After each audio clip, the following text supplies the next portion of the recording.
Kulendi wangu mning'ina wewe pachivhitivhiti chine mukurumbira chivhitivhiti chedu icho.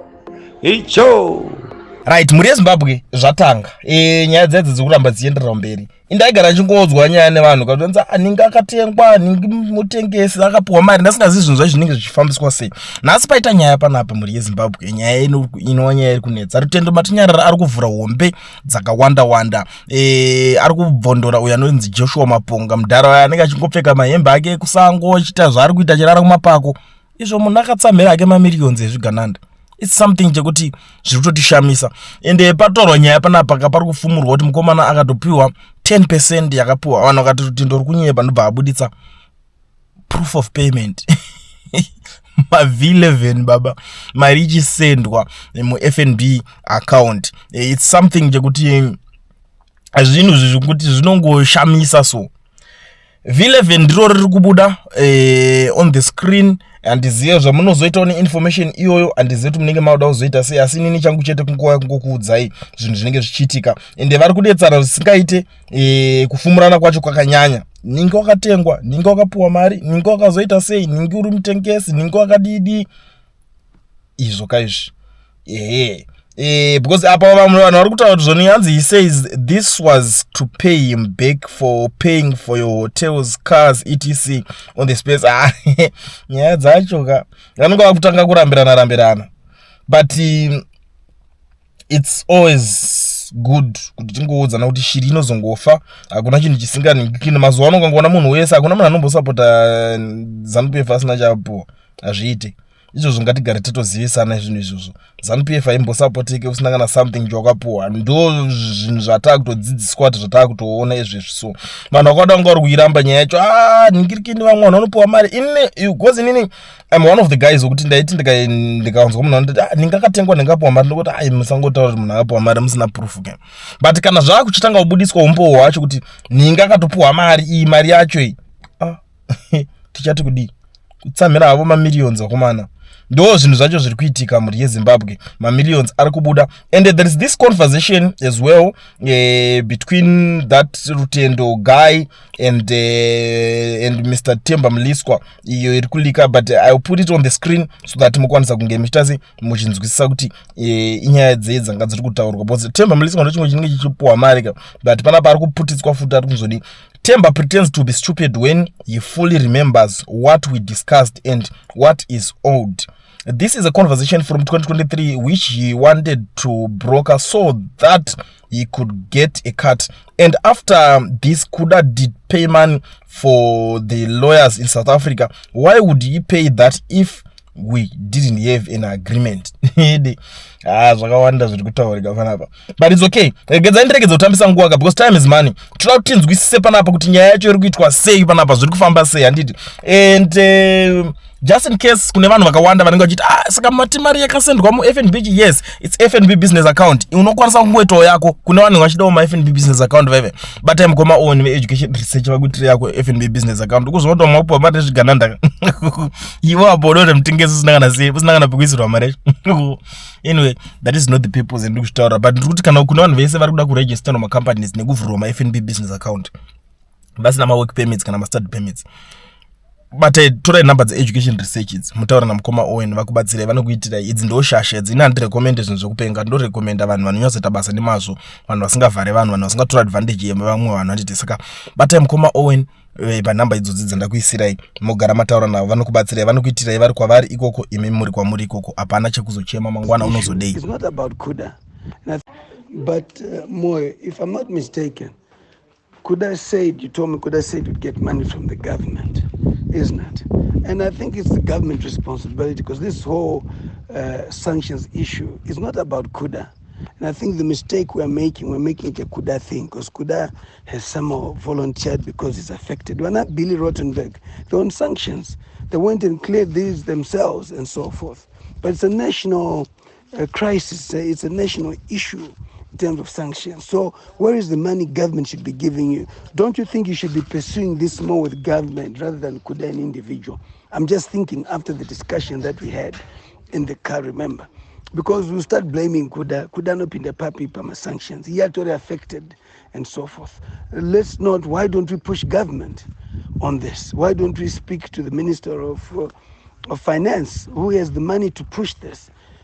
This way I think it's important for you to lead this and to go as far as His Excellency. Say, His Excellency, this is what we're doing. The country is suffering.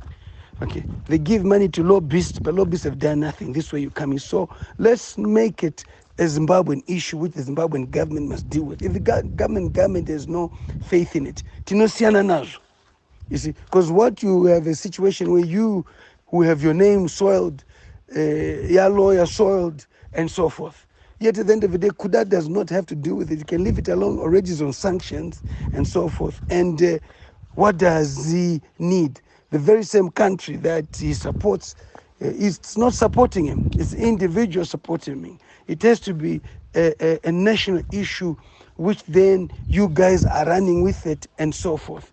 Kubira Kudara, I agree, you've been dealing with this sanctions issue and so forth, defending the sovereignty of this country, the business people in this country and so forth. But to be honest with you, I think let's push it to government level.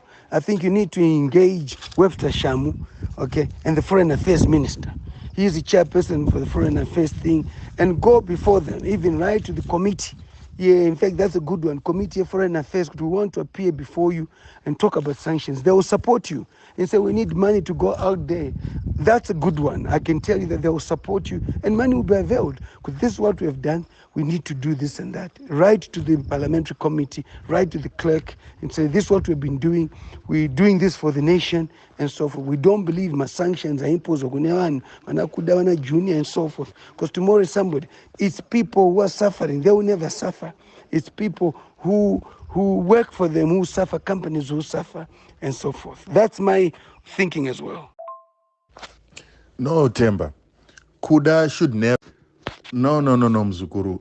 It's very important for you to listen to the messages that I've sent you so that you understand who is involved, who made assurances, and who didn't, right?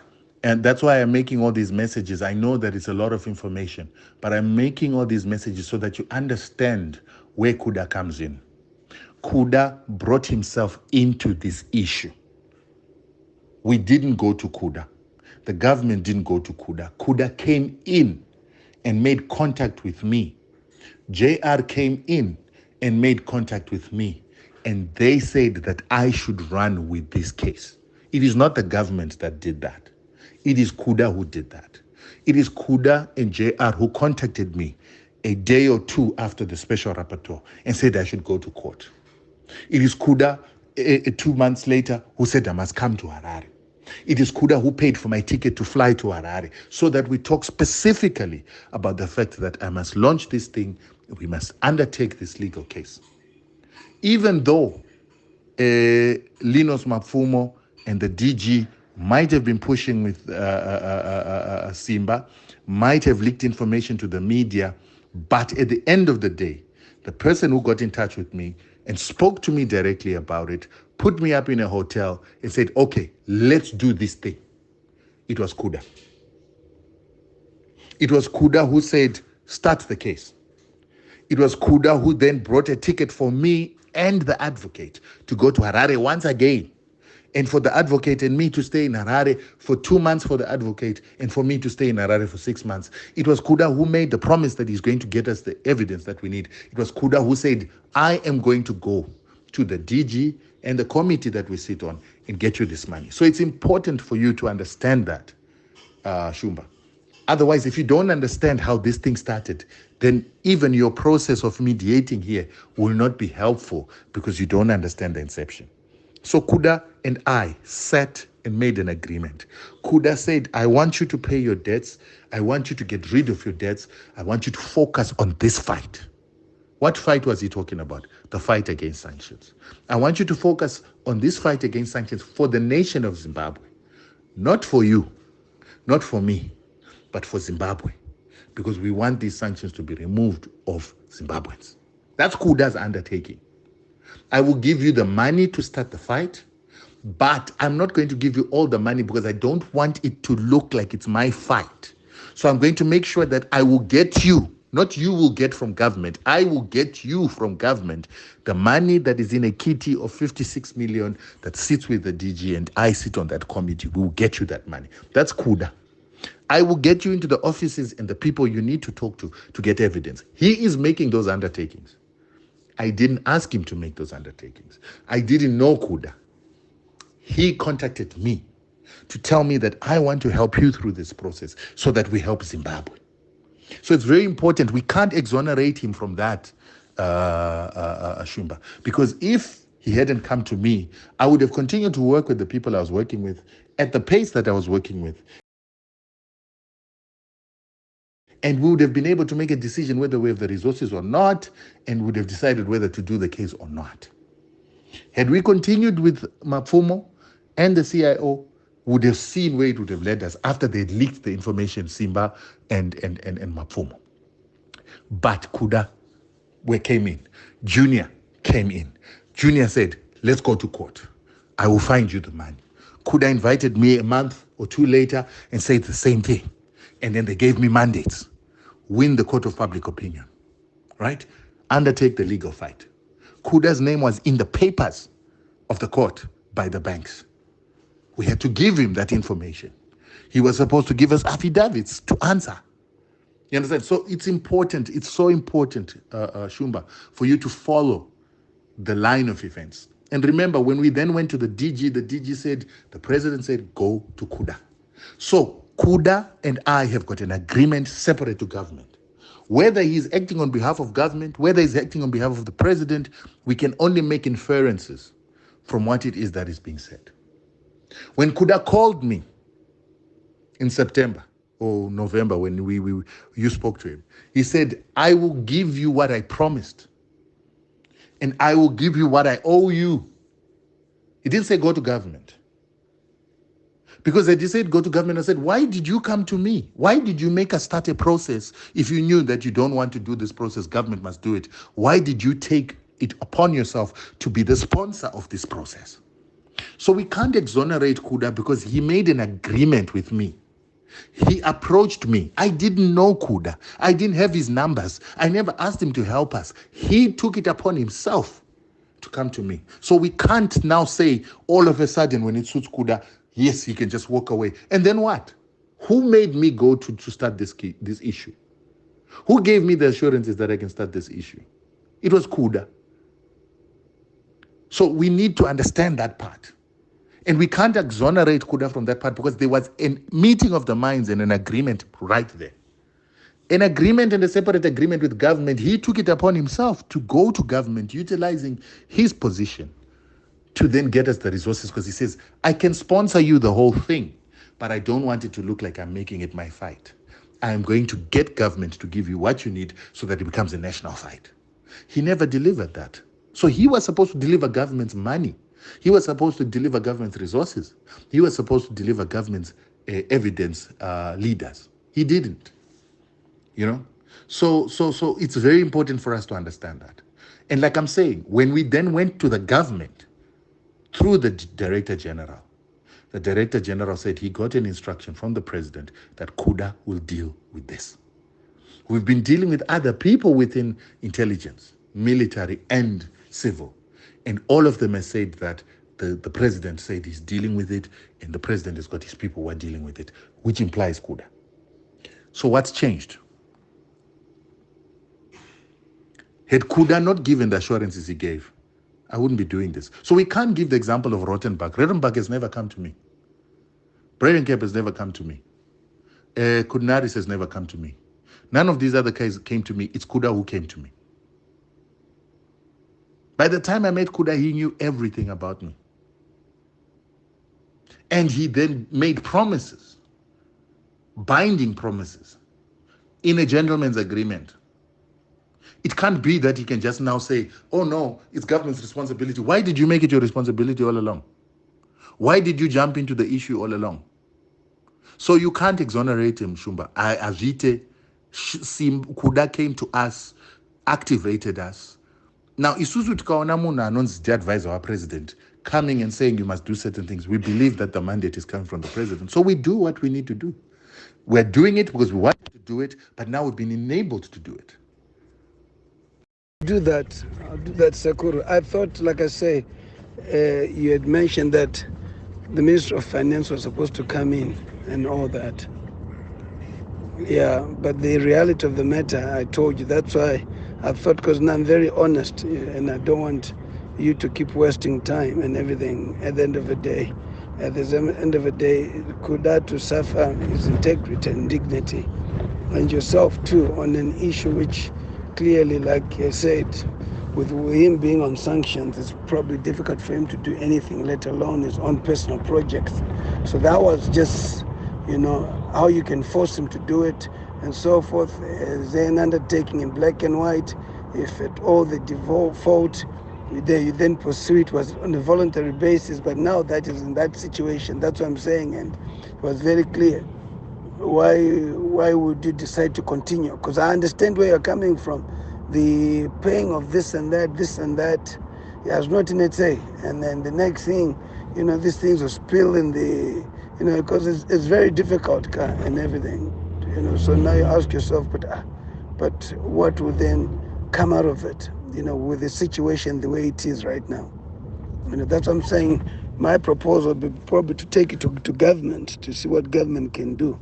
That's my proposal, so that you also, your integrity and dignity remains intact. But Munu, I know it has nothing to do with him personally. It's more of a national issue. He was already thrown under the bus. So, no problem.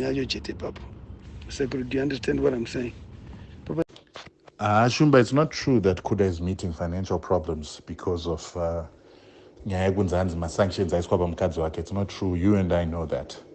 So let's not play that down that route. Kuda still has his companies. They're still operating. They're still getting preferential contracts in Zimbabwe. He's still mining nickel. He's still mining gold. He's still providing fuel through his pipeline and throughput, and everybody who puts fuel in that pipeline pays him a percentage. We know that. Trek is still operating. Magwizi is an employee of Kuda, is not the owner of Trek. So Trek is still operating, still selling fuel every day. The fuel that comes through the pipeline from Glencore and Trafigura still pays a percentage to Kuda. I'm telling you things he said with his own mouth, not things that I'm thinking. He told us how his operations work. So the fact that he's now diversifying, trying to sanction-proof himself, does not change the fact that he's still a beneficiary of all that is happening. So he mustn't use excuses to say, this is not because of sanctions. Because he asked for my bank account after my sanctions. He went kunoona bora ku Qatar. I swap my sanctions. He has been promising to pay my money, or the money that we need for this case, and the money that he said that we agreed that he owed me, since he was put under sanctions. So what? My sanctions hasn't got last week. No.